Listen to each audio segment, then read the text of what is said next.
یقوم قائم حین یقوم قائم السحیرۃ حتی تمیل الشمس وحین تغیب الشمس حین تغیب الشمس للغروب حتی تغرب، رواہ مسلم۔ آپ تمامی حضرات ان اوقات کا تذکرہ سن رہے ہیں حدیث پاک سے جس میں حضور نماز پڑھنے سے اپنے امت کو روکتے تھے۔ اسی لیے باب کا عنوان ہی ہے باب اوقات النہی۔ کچھ وقت ایسے ہیں کہ اس میں نماز نہیں پڑھی جاتی، اور کچھ وقت ایسے ہیں جس میں روزہ نہیں رکھا جائے۔ سب کو تو معلوم نہیں ہے، لیکن جاننے والے جانتے ہیں کچھ وقت ہے جس میں روزہ بھی آپ نہیں رکھ سکتے۔ جیسے عید الفطر کو آپ روزہ نہیں رکھ سکتے، عید الاضحیٰ کو آپ روزہ نہیں رکھ سکتے، ایام تشریق میں آپ روزہ نہیں رکھ سکتے۔ تو کچھ وقت ایسے ہیں کہ اس میں روزہ نہیں رکھ سکتے آپ۔ کچھ وقت ایسے ہے جس میں نماز نہیں پڑھ سکتے۔ اب 9 ذی الحجہ سے پہلے آپ حج ہی نہیں کر سکتے۔ اب لاکھ کوشش کریں کہ میں تو 8ویں ہی کر لوں گا، نہیں ہو سکے گا۔ 7ویں کو کر لوں گا، 7 ذی الحجہ کو نہیں ہوگا۔ بات سمجھ گئے؟ اے رضا، ہر کام کا ایک وقت ہے۔ ویسے دنیا کے بھی جتنے کام ہیں اس کے لیے ایک وقت مقرر کیا جاتا ہے۔ عبادات کا بھی ایک وقت ہے، وقت پر ہونا چاہیے اس کو۔ اب یہ عقبہ ابن عامر سے ہے حدیث، کہتے ہیں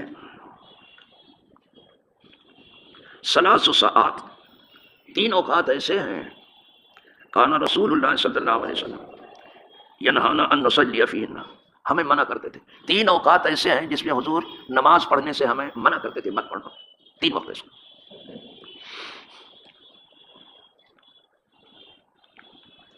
وَأَن نَقْبُرَ فِيهِنَّ مَوْتَانَا، اور اس وقت جو ہے ہم کسی مردے کو جو ہے دفن کریں نماز جنازہ پڑھا کر کے، یعنی پہلے نماز جنازہ ہوگی تو پھر تو وہ نماز کے لیے یا دعا کے لیے زیادہ مناسب وقت نہیں ہے۔ یہاں مردے کو دفن کرنے سے مراد نماز جنازہ ہے، تو اس وقت نماز جنازہ بھی ٹھیک نہیں ہے۔ مردہ کو دفن کر دیں گے تو کوئی بات نہیں، کوئی منع نہیں کرتا، لیکن نماز جنازہ کیسے پڑھیں؟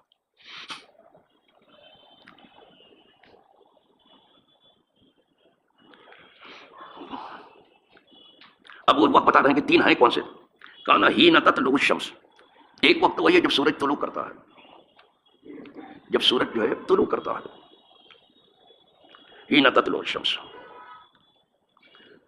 حتی ترتفع، یہاں تک کہ سورج اونچا ہو جائے، ایک نیزہ بلند ہو جائے، اب نماز پڑھیے۔ اس کی وجہ یہ ہے کہ اس وقت اہل کفر، اہل شرک اس کو سجدہ کرتے ہیں، سورج اس کی پوجا کرتے ہیں۔ ہم نے نماز پڑھی تو کہیں گے دیکھو یہ بھی ہمارے سورج کی پوجا ہی کر رہے ہیں۔ اس وقت منع ہی کر دیا کہ کسی کو گمان بھی نہ گزرے، کہا کہ نماز نہیں پڑھ رہے ہیں، پوجا اس کی کر رہے ہیں، کہا نہیں اس وقت مت پڑھو، جب اونچا ہو جائے سورج تو۔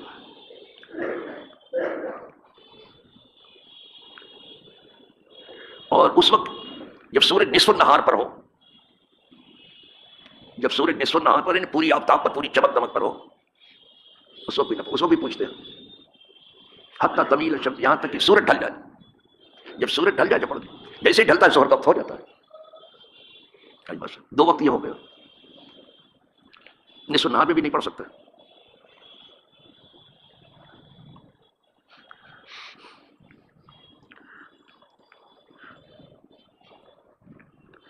وحین تغیب الشمس للغروب، اور جب سورج ڈوبنے لگے اس وقت بھی مت پڑھو۔ بتا چکا ہوں اس دن کی اثر کسی کی رہ گئی ہے تو وہ پڑھ لے اور پھر دوہرا لے، باقی اس وقت منع کر دیا کہ مت پڑھو یہاں تک کہ سورج اچھی طرح سے ڈوب جائے۔ جب تک سورج اچھی طرح سے نہ ڈوبے مت پڑھو، جلدی مت کرو، نہ بہت زیادہ جلدی اچھی ہے نہ بہت تاخیر اچھی ہے۔ جلدی کے لیے تو سیدھے کہہ دیا کہ العجلۃ من الشیطان والتأنی من الرحمن، جلد بازی ہے شیطان کی طرف سے، اور تاخیر سے کام کرنا جو ہے یہ قدرت کا طریقہ ہے۔ تھوڑا تاخیر سے کام، تھوڑا تاخیر سے کام کرو۔ تو جب سورج اچھی طرح سے غروب ہو جائے اب پڑھو نماز۔ یہ ایک حدیث ہو گئی۔ 3 اوقات آ گئے، 3 کی بات کی تھی، تینوں لے لیا انہوں نے، تو ایسو حضور ہمیں منع کرتے تھے۔ ایک اور سن لیجیے،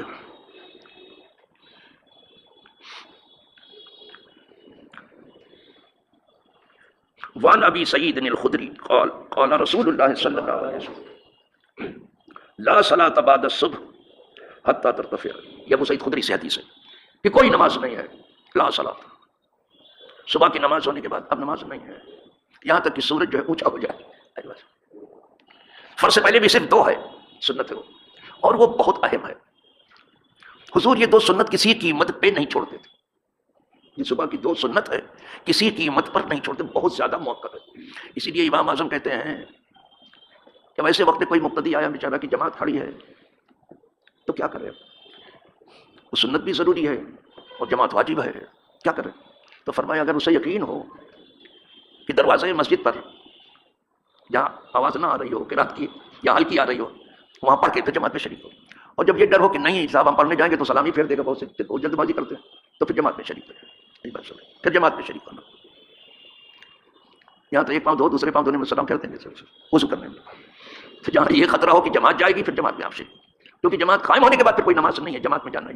لیکن امام اعظم نے صبح کی یہ دو سنت کے لیے اجازت دی کہ اگر کر سکتا ہے ایسا، لیکن دروازے یہاں تو اسی جماعت پہلی سب میں پڑھتے ہیں، یہ غضب کرتے ہیں، بلا وجہ سب کو توڑتے ہیں، جانتے ہیں بالکل ابھی جماعت کھڑے اس لیے کہ مسئلہ کچھ معلوم نہیں، کسی سے کچھ سیکھا ہی نہیں، نہ ان کا ارادہ ہے کچھ سیکھنے کا، سمجھنا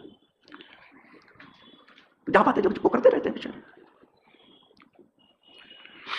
تو فرمایا یہاں تک کہ سورج بلند ہو جائے صبح کے وقت اب پڑھو نماز. یہ ابو سعید خدری کہہ رہے ہیں.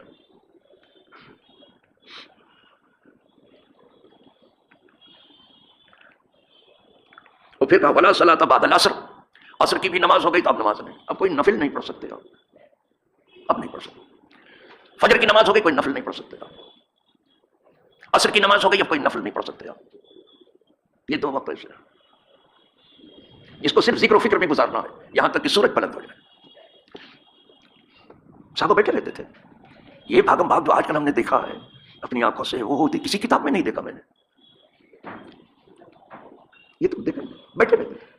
فجر کی نماز میں اتنا بیٹھتے تھے، سب بیٹھے رہتے تھے، اتنا بیٹھے رہتے تھے کہ عورتیں اپنے گھر پہنچ جاتی تھیں. اور آرڈر تھا کہ سب بیٹھے رہو یہاں تک کہ عورتیں اپنے گھر میں پہنچ جائیں پردے کے ساتھ. یعنی اختلاط مرد و زن نہیں ہونا چاہیے، بس سب بیٹھے رہتے تھے.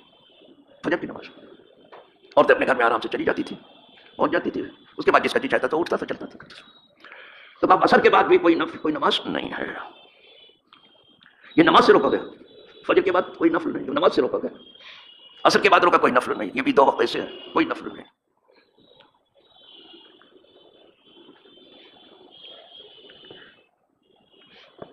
ولا صلاۃ بعد تغیب الشمس، کہا یہاں تک کہ سورج غائب ہو جائے، بالکل دکھائی نہ دے، سورج بالکل غائب ہو جائے، اس کے بعد آپ پھر نفل پڑھ سکتے ہیں. اسی کے بعد مغرب آتی ہے.